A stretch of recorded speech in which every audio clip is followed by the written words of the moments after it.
Hey everybody, welcome to Watching the Throne YouTube channel. Welcome to Watching the Throne YouTube channel. Am I a robot? Hi, my name is Travis Bean, aka that other guy that isn't Chris Lambert, that you think you may have heard of one time on the Twitter feed, but you're not sure because you've never seen him, you don't know what he sounds like, and he could be a figment of Chris's imagination. Is he real? Is he not real? Travis Bean, aka Travis Bean, that's me. I do exist. I mostly do the podcast of Chris. Chris is usually on here yapping away about Kanye news, which I keep up with. I love watching it. A little self-conscious to get on this YouTube channel and talk. Maybe you can already tell why. Um, but I'm here. I'm taking over the news duties while Chris is away. He has computer problems, and let's get into it. Today's news is that Kanye met with Switz. And by the way, this news came from our good friends over at West Sub News. West Sub News. Really great friends. West Sub Ever. And basically, Kanye went to Switzerland to meet with the architect Valerio Olgiati, it's always kind of big news when Kanye starts dabbling in architecture projects. Maybe it's not good news for some people because they want Kanye to just be focusing on music. But I personally am excited to see what he does with all of his architectural ambitions, because he's been looking at, building buildings for a while. He was working with James Turrell, of course, on the Craters, and he's had like this vision of what he wants to turn his land into in Wyoming. So I'm always really curious when he starts going down this path, because he's been talking about it for a while, and he keeps saying, he wanted the Joe Rogan podcast and said he was going to build a city, basically. And he went to Haiti too and met with the Haitian president about doing that. And now we see it here. The architect said that Kanye is planning to build a city by Atlanta with 500 houses, a stadium, a museum, a church, and an orphanage. Kanye also wants to build a home in LA and a private school for 100 kids. That's pretty ambitious, rightfully so, for Kanye. I'm really excited about that stadium, I gotta say, because if Kanye has a stadium, I'm just saying daily concerts, right? And if Kanye starts building these cities all over the place and stadiums all over the place, you'll be able to just hop into a Kanye West concert at a moment's notice. He'll just show up, start doing a concert, and you'll be there, which sounds like heaven. This was an interesting visit. So when West Sub Ever tweeted this out, I was looking for news on it and couldn't find anything. But today I found like a bunch of stuff from some foreign newspapers, specifically this place, Al Khalij Today. It's an Arab newspaper, and they had some interesting details on the visit.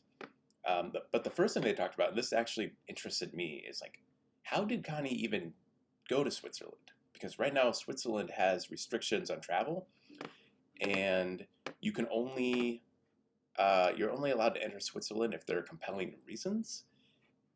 This could be judicial or non-postponable business appointments, which I'm guessing this was in this case, which again, if this was a business meeting, then it's more than just like Kanye going to talk to Olgiati, about like, oh, it's a business meeting. Like they're probably discussing plans for something. So it seems things are actually happening. So basically Kanye required he needed to prove that it was a business meeting. He needed to get a permit, and apparently he did. So based on the Federal Department of Justice and Police, his guidelines over in Switzerland, he rightfully met that, so they gave him a permit, and then the Zurich police just had to let him in because those are federal rules, and he got in. I'm only pointing this out because I feel like if people find this out about Kanye, it's Kanye specifically, because people love to hate on him. He's going to be hearing a lot of shit for traveling during COVID. But apparently he met all of the requirements, so past that, it's just on Kanye to decide whether or not he wants to, put anybody or himself at risk of getting COVID.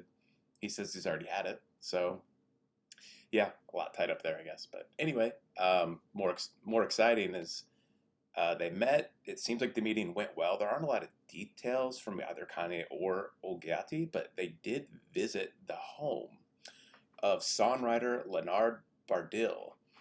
And apparently Olgiati designed Bardil's home. And Bardil had a few quotes from the meeting. I want to get Bardil on the show because it sounds like it was a lot of fun and like some very Kanye West-esque things happened.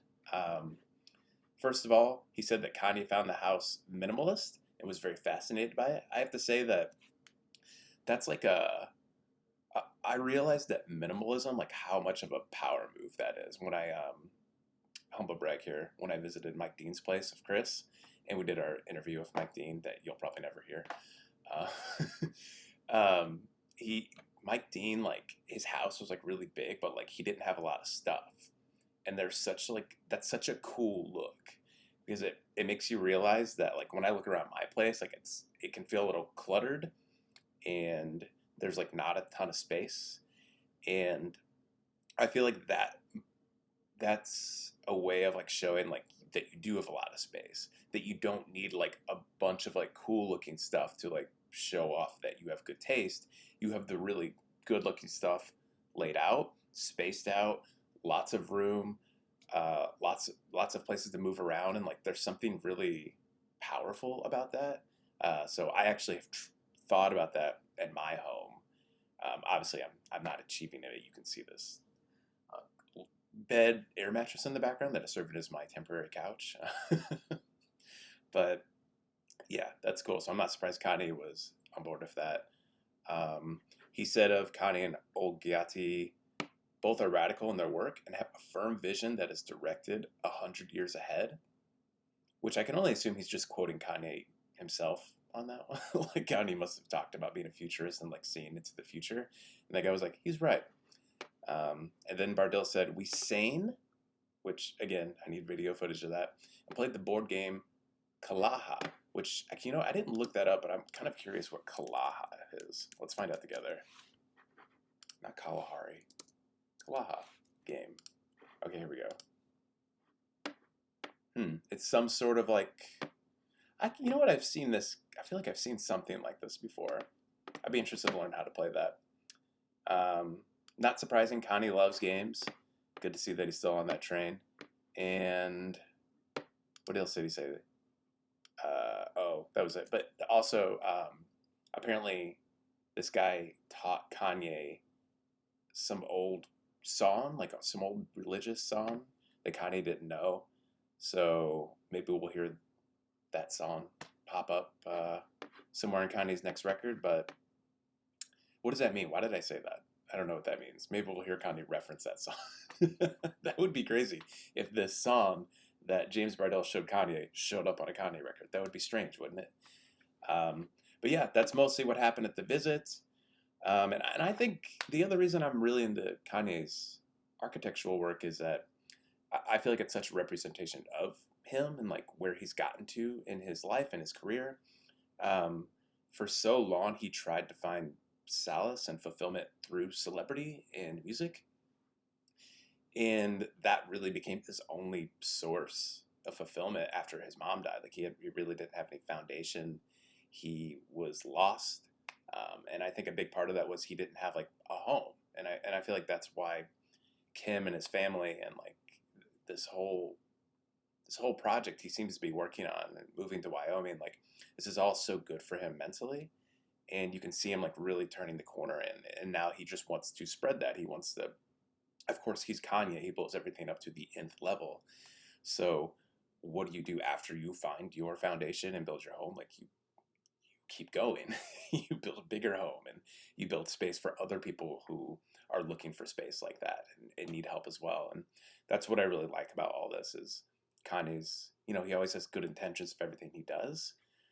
And I'm really excited to see where this goes and what kind of changes he can make and what kind of new trends he can set by pursuing this all this architecture stuff. Okay, that's it. Thanks for watching. If you want to support the show, follow us on patreon.com/Kanye podcast. For $5 a month, you not only support us, but you get access to all of our song episodes. Right now, we're re-recording a bunch of them. We're redoing our late registration season. And soon we'll move on to graduation, 808s, My Beautiful Dark Twisted Fantasy, blah, blah, blah. And yep, head over to our Twitter page if you want to participate in the Best Kanye West Song Tournament Deathmatch Extreme 2020.